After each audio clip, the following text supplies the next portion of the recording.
Hello viewers, welcome to my YouTube channel Aspirants. যোৱা পাৰ্টত আমি class 9 ৰ 12.2 ৰ কোৱেশ্চন নম্বৰ 1 2 3 সলভ কৰিছিলো। এতিয়া আমি 4 নম্বৰ সলভ কৰিবলৈ গৈ আছো। তো 4 নম্বৰ কোৱেশ্চনটো তোমালোকে কিতাপত পঢ়িবা আৰু চাবা।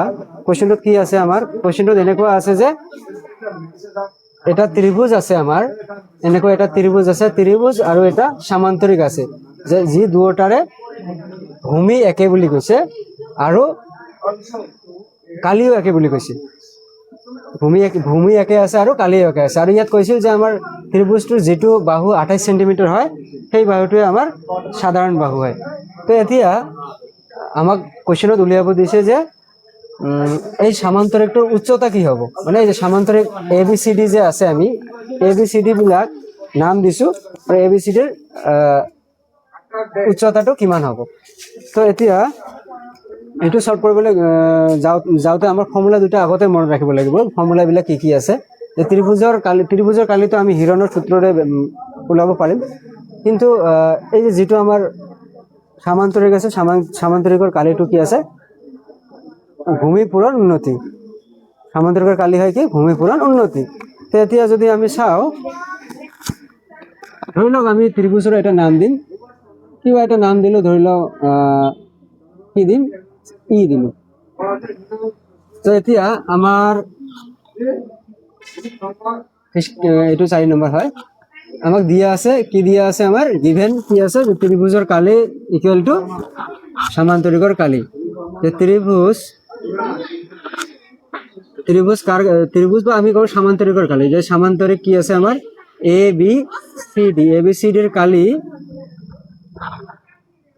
ইকুৱেল টু ত্রিভুজ ইডিসির কালি। ইডিসির কালি দিয়া আছে। এতিয়া এবিসিডির কালি যদি আমি উলিয়াও, আমি জানো কি হয়? ভূমি পূরণ উন্নতি হয়। ভূমি পূরণ উন্নতি। আর ত্রিভুজ ইডিসির কালি কি হব? ত্রিভুজ ইডিসির কালি হব আমার কি? এস মাইনাস এ রুট ওভার আছে নাই? এস মাইনাস এ, এস মাইনাস বি, এস মাইনাস সি হয়েছে। তো এতিয়া ভূমি ইনটু উন্নতি। ভূমি ইনটু উন্নতি মানে এইটো ভূমিটো মানে সমান্তৰিকৰ কথা কৈছো আমি। সমান্তৰিকৰ ভূমি কিমান দি আছে? ডিসি আছে না? ডিসি যি নাকি আমাৰ আছে 28 সেন্টিমিটাৰ। উন্নতি বুলি ক'লে হ'ল, আৰু নাইবা আমি উচ্চতা বুলি ক'ব পাৰো। ঠিক আছে, ভূমি ইনটু উচ্চতা দিলে ঠিক আছে। কোৱেশ্চনত আমাক উচ্চতা দিয়া আছে, তো আমি উচ্চতাই লিখিম। এতিয়া কথা হ'ল 28 ইনটু উচ্চতা। উচ্চতাটো আমি উচ্চতাই লিখিলো, ধৰি লওক এইচ বুলি দিলো, হাইট 28 ইনটু এইচ। এতিয়া এস মাইনাস এ, এতিয়া এসটো আমি উলিওৱা নাই, ঠিক আছে। তো এসটো আমি উলিয়াব লাগিব আগত প্ৰথমতে।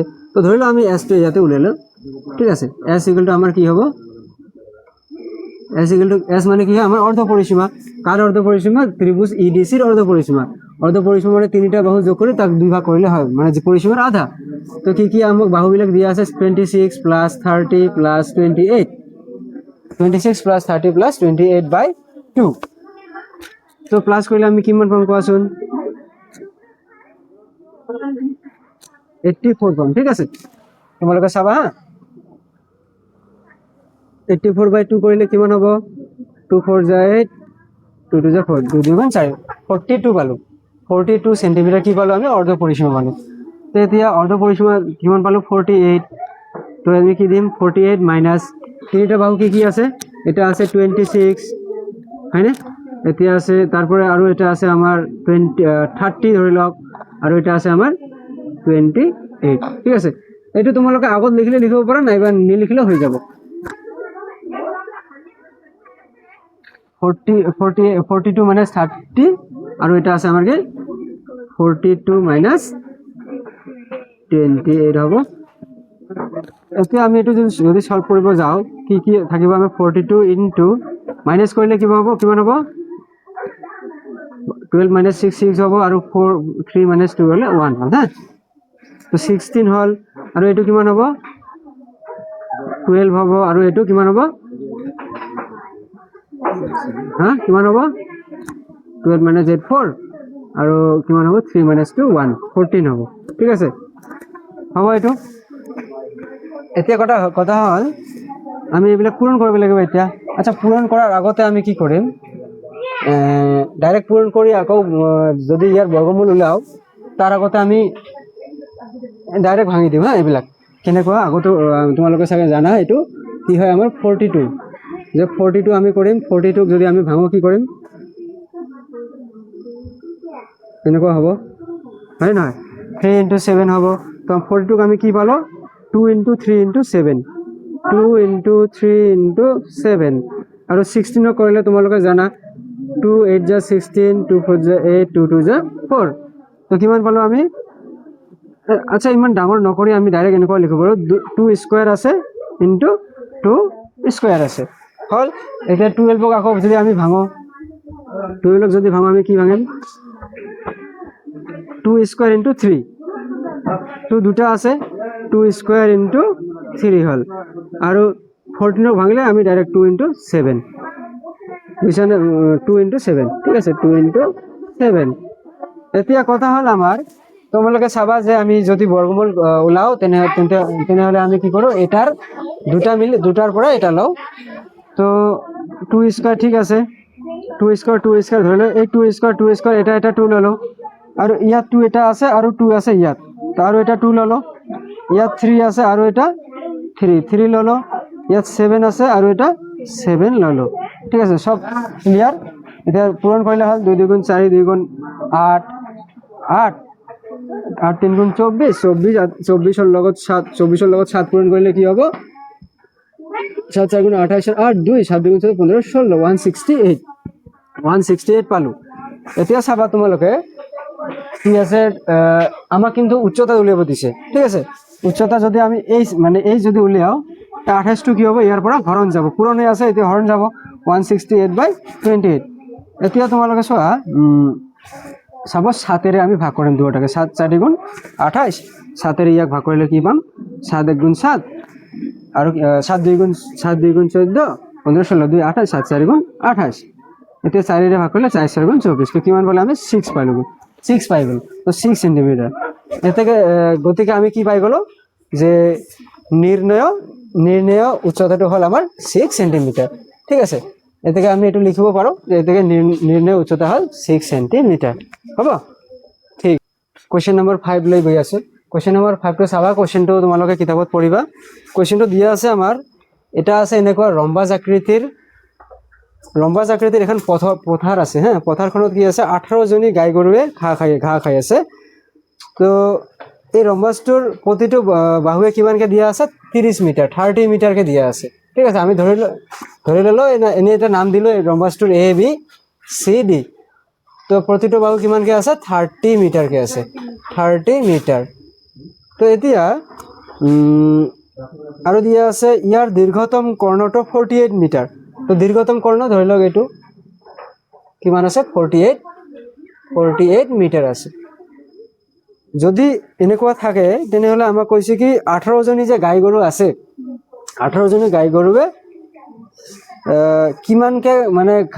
কিমানকে ঠাই ঘাঁহ খাব মানে কিমান এৰিয়া পৰিব যে এটা গাইৰ কিমানকে মানে ঠাই ঘাঁহ খাব মানে ঘাঁহ খাব পাব তো এতিয়া আমি কেনেকৈ কৰিম এতিয়া চাও যে প্ৰথমতে তাৰ মানে আমাৰ এই এবিসিডি ৰম্বাসটো কালি উলিয়াব লাগিব ৰম্বাসটো কালি উলিয়াই আমি কি কৰিম 18 ৰে হৰণ কৰিম তো ৰম্বাসৰ কালি এতিয়া তোমালোকে কেনেকৈ কৰিব পাৰিবা যদি চোৱা ৰম্বাসৰ কালিটো ফৰ্মুলা ডাইৰেক্ট আছে কিন্তু আমি এই যেহেতু আমি আয়ত ত্ৰিভুজৰ কালি পঢ়ি আছো তো আমি এটো কি কৰিম দুটা ত্ৰিভুজ চোৱা দুটা ত্ৰিভুজ আছে কি নাই এটা ৰম্বাসক দুটা ত্ৰিভুজত ভাগ কৰিছে একে ত্ৰিভুজ তো আমি প্ৰথমতে আমি ত্ৰিভুজ এটাৰ কি কৰিম কালি উলিয়াম ঠিক আছে তো এ বি সি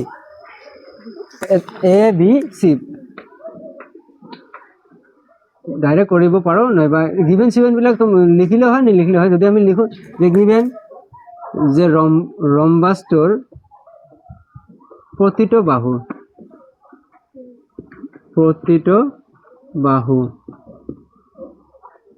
বাহু কিমান আছে 30 মিটাৰ আছে আৰু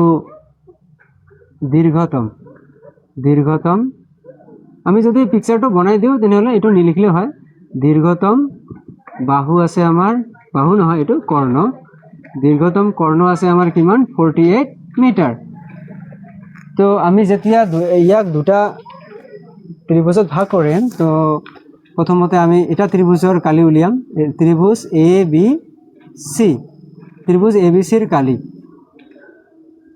আচ্ছা ত্ৰিভুজ এ বি চিৰ কালি যদি উলিয়াব লাগে প্ৰথমতে তোমালোকে জানা যে আমি কালি হলে আমাক প্ৰথমতে অৰ্ধ পৰিসীমা লাগে প্ৰথমতে কি লাগে আমাক অৰ্ধ পৰিসীমা লাগে যে অৰ্ধ পৰিসীমা মানে এস ইকুয়াল টু কি হয় ইয়াত এটা বস্তু লিখিব পাৰো ত্ৰিভুজ এ বি চি অৰ্ধ পৰিসীমা হলে আমাৰ কি কি এ বি চি মানে A B C A B চিত কিমান কিমান বাহু আছে 30 30 আৰু 48 তো 30 প্লাস 48 বাই 2 তো আমি কৰিলে কিমান পাম 30 30 60 60 প্লাস 48 কিমান হ'ব 108 হ'ব 108 বাই 2 তো ডিভাইড কৰিলে আমি 2 5 10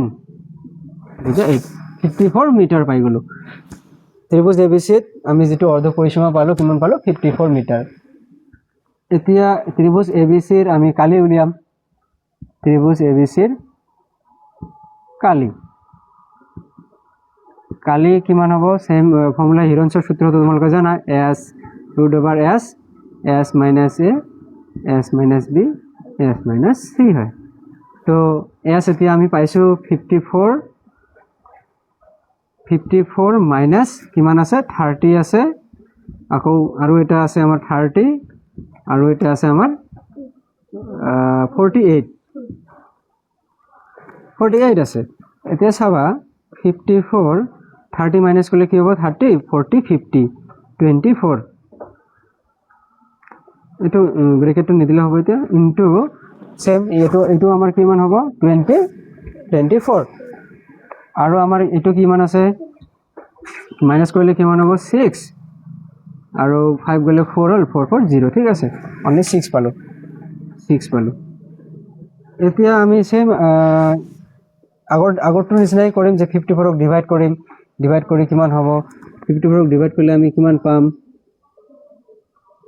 2 2 2 4 2 গুণ 4 5 1 14 2 7 গুণ 14 3 এর হরণ যাব 3 9 গুণ 27 3 3 গুণ 9 তো 2 3 3 এই যে 3 স্কয়ার এটো যদি আমি শর্টকাট লিখব হবে 3 লিখব পারিম 3 স্কয়ার আছে আৰু কি আছে আমাৰ 2 * 3 হল তেনেকৈ আমি 24 কৰিলে কি পাম এনেকৈ পাই যাম 2 স্কয়ার সেম 2 স্কয়ার * 2 * 3 সেম ইয়া কত সেমই পাম 2 স্কয়ার মানে যেতে একে সংখ্যা 2 স্কয়ার * 2 * 3 আৰু 6 ক হৰণ কৰিলে কি পাম 2 * 3 ঠিক আছে হৈ গল এতিয়া এটো যদি আমি দুটাৰ পৰা এটা কৈ লও তো অলৰেডি দুটা কোনটো আছে তোমাৰ 3 স্কয়াৰ আছে নহয় 3 স্কয়াৰ হল তাৰ পিছত 2 স্কয়াৰ আছে আৰু এটা 2 স্কয়াৰ আছে এতিয়া চাবা ইয়াত 2 আছে আৰু 2 কত আছে ইয়াত আছে তো 2 স্কয়ার ললো ইয়াত 3 আছে ইয়াত 3 আছে 3 স্কয়ার ললো এটো গল এতিয়া 2 দুটা আছে আৰু কো 2 স্কয়াৰ 3 আছে 3 স্কয়াৰ তো ইমান কৰিব নালাগে তোমালোকে যদি ডাইৰেক্ট শৰ্ট কৰিব পাৰা তো ডাইৰেক্ট শর্টে হৈ যাব 3 স্কয়ার এটা 3 এটা 2 2 2 3 2 3 হৈ গল 1 2 3 4 5 6 7 ঠিক আছে হৈছে এটা পূরণ কৰিলে হৈ যাব 3 2 গুণ 6 6 2 গুণ 12 12 2 গুণ 24 24 3 গুণ 24 3 গুণ ঠিক আছে হৈ যাব 3 2 গুণ 6 6 2 গুণ 12 12 2 গুণ 24 ঠিক আছে আমি আচ্ছা পূরণ করার একটা শর্টকাট নিয়ম আছে আমি ধৰি লওক 3 2 গুণ 6 6 2 গুণ 12 12 2 গুণ 24 ইমান লৈকে আমি 24 পালো হা ইমান লৈকে আমি পাইছো 24 এতিয়া এইকেইটা পূৰণ কৰা 3 2 গুণ 6 6 3 গুণ 18 এনেকুৱা কৰিব পাৰোঁ এই ডাইৰেক্ট 18 4 গুণ 72 2 7 2 18 গুণ 36 31 39 40 41 42 432 পাই গেল 432 ঠিক আছে যদি তোমালোকে অলপ চাবা যে ক্যালকুলেশন কৰাটো ইমান সোনকালে নকৰিবা আৰু এবাৰ যদি পাৰো অলপ ট্ৰাই কৰিবা আৰু এবাৰ কৰিবা হা ৰিভাইজ কৰিবা 3 2 গুণ 6 12 24 18 ঠিক আছে হৈছে 432 এতিয়া আমি এককটো কি লিখিম কিহত আছে মিটাৰ স্কয়াৰ আমি জানো যে কালিটো কি মিটাৰ স্কয়াৰত আহে ঠিক আছে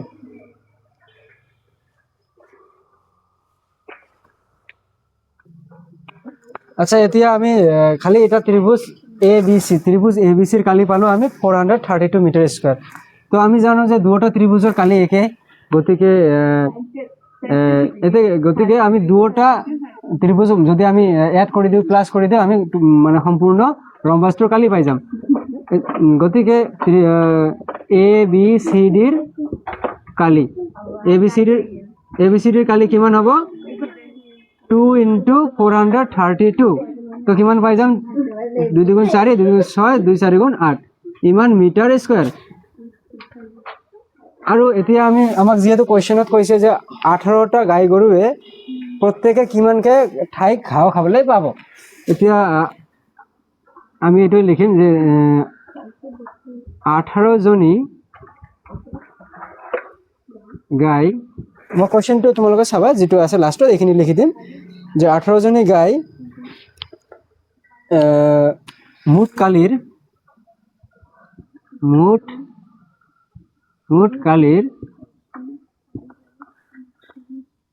কি পাব